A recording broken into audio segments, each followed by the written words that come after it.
All right, so here's a few news stories.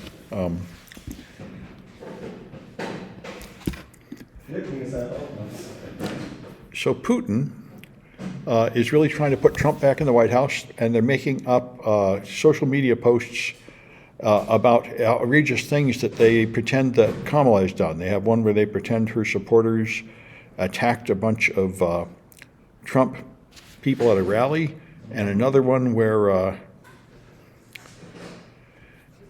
Harris paralyzed a girl in a hit-and-run accident. So, I think as Trump gets more desperate, he's getting to more and more outrageous lies, like pushing this one about immigrants eating dogs, and that's a really, really old one. That's the blood libel. This goes all the way back centuries. One of the many resurgences of it was the Protocols of the Elders of Zion saying that Jews are eating Christian children. This is a really, really old one to just scare people that the adrenochrome that keeps coming around in the QAnon, or they're killing children using it to make a drug so they can live forever, and nonsense like that. It's just amazing. It's not that far from just accusing them of witchcraft. It's very. He said there was magic involved in how Trump lost or something. What's that? Magic. There was some mention of some news thing said Trump lost because Democrats used magic. Trump lost something? You say? I couldn't hear you. Debate. Well, he did lose the debate. Yes. Yeah, he lost the debate. And so let's see. Magic. There's accusation that Democrats used magic to win. Oh yeah. Well, I did hear they claimed that Kamala got the questions in advance and that she had an earpiece that was a microphone so she could be coached by somebody, which is all nonsense. But he tried that on Hillary too. It's and of course there are many ridiculous things about that. One being that you could totally predict all the questions in the debate. They asked the obvious things that you knew they would ask. Anyway, so this is what Trump does when he gets desperate. He just lies more, and he might win because he's betting that he can bring out people who normally don't vote but are really happy to hear these incendiary lies. That's how he wins. He doesn't win by appealing to anybody outside his hard. Crazy circle. Yeah, but he tries to bring out crazy people who are normally so crazy and disaffected that they don't vote. So it might work. And the Chinese have been attacking us with botnets, which is surprising. They made their own device. They wanted our Democrat to win, or do they want the Trump to win? Well, now the Russians definitely want Trump to win. It's not entirely clear what the Chinese want, although from what I've heard, they also seem to want Trump to win. Although, but I'm not sure. I would imagine there are two issues on Chinese. The Chinese used to promote pro-Chinese messages, which is what they do on TikTok.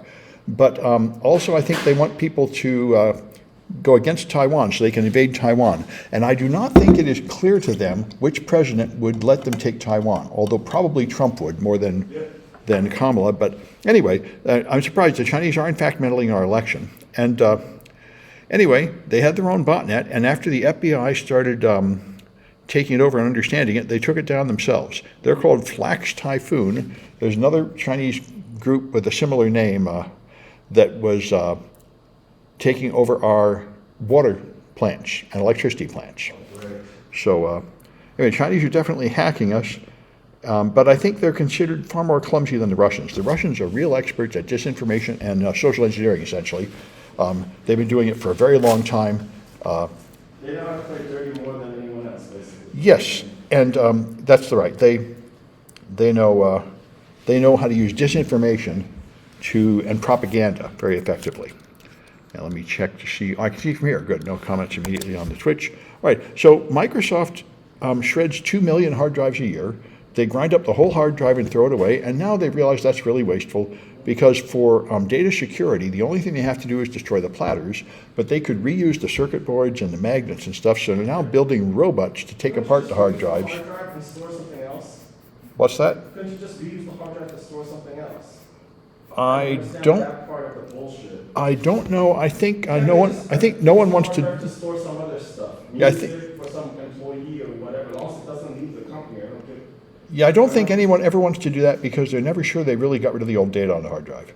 They physically destroy the platters is the only way to really be sure. Then reusing it keeps it in their custody. That's my. Yeah, well, they may reuse them, but when they finally decide to throw them away, then they want to destroy the platter. Yeah. Yeah, that's right. That's the other kind of recycling, which is fine, is you reuse stuff rather than throwing it away as soon. And they may do some of that, although in fact with hard drives, probably not, because they keep getting bigger and cheaper all the time. So a hard drive that's a few years old is not worth much. Where are those 260,000 bots hosted? I think they're all over the world, and I wonder if what devices they are. I wonder if they're going to tell me here. There's 260,000 devices, and this is Mirai based. So Mirai typically used default passwords on telnet ports, and it was usually like webcams that they were taking over, although this one, I'm not sure they tell us. Vulnerability in internet-connected devices, installing a payload that communicated over TLS on port 443. But I don't see them telling us what device was taken over. It may be a diverse mess of devices. But the original Mirai was webcams, and it was webcams all over the world.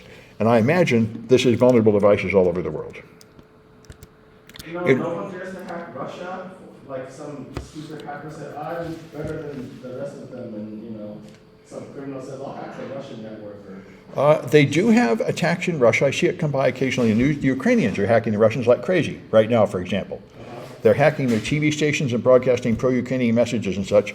And so they have Who's doing that? the Ukrainians, because they're at war with Russia. So that's the main source of. Reason? Because they're at war with Russia. No, I mean, money. No, not money. No, they want to lower the morale of Russian soldiers. They want to tell the Russians that if they go fight the war, they'll just die for nothing. Yeah, these bots, okay, here's questions here. Any device you get from Temu or Alibaba? Well, that's more or less true. Yeah, cheap devices. And basically these bots are malware. Yes, these bots are malware-infected devices. You infect anything, computers, iPad? well, in principle, although not iPads usually, but any kind of easily infected device, which typically means a cheap Internet of Things device like smart light bulbs and smart thermostats and things like that are typically really easy to take over because they typically have something, and typically something ridiculous like a default password. So it's really easy to just take them over, and then you just combine all of them, and you can engage in DDoS attacks and such. What's that? Yeah, baby monitors, all kinds of devices. Anything that was manufactured cheap and insecure ends up there. So here's something you'll see in the web hacking class. Django has a debug equals true parameter you can add, and if the server has debug mode on, then it reveals all kinds of source code and such. So this is a thing we mentioned pretty frequently in the web hacking class, and Django is one of the many platforms where this can be true. And this is pretty amazing. And I remember I sent this to you, Kirk. I thought you would care about it. This is the recovery mode for iPhones. If you brick your iPhone, you can currently recover it from a Mac by downloading a fresh copy of the OS and pushing it from the Mac, but now you can do it wirelessly from another iPhone. So you can clone it. No, that sucks. Wireless, you have interference and shit. I hate wireless connectivity. There is an adapter for the iPhone that goes from iPhone to Cat5. Yeah, well, I think you got a good point. Normally you wouldn't want to use wireless for a thing like this. I guess you'd want to do this because you don't have a Mac around, but I think most people would, a Mac or a PC. Anyway, they've added it. I'm not sure it's a brilliant idea, but they say it's the same recovery OS that lets you restore your Apple Watch and Apple TV firmware from an iPhone. So anyway, it's a thing to be aware of. If you brick your iPhone, you can restore the OS various ways. If you use power during this transmission, you're fucked up. Yeah. Anyway, and this one here will lead naturally to the next topic I'll bring up after the news.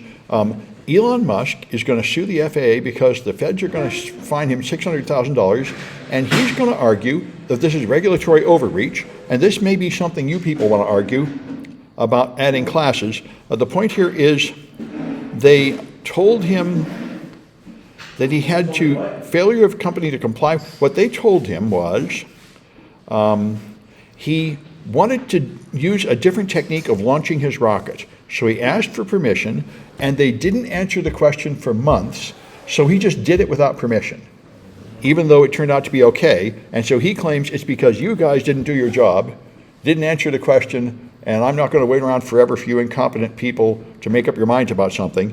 And I bring this up because it's a good parable for what I'm about to talk about. Let me stop the news and move on to the next section here.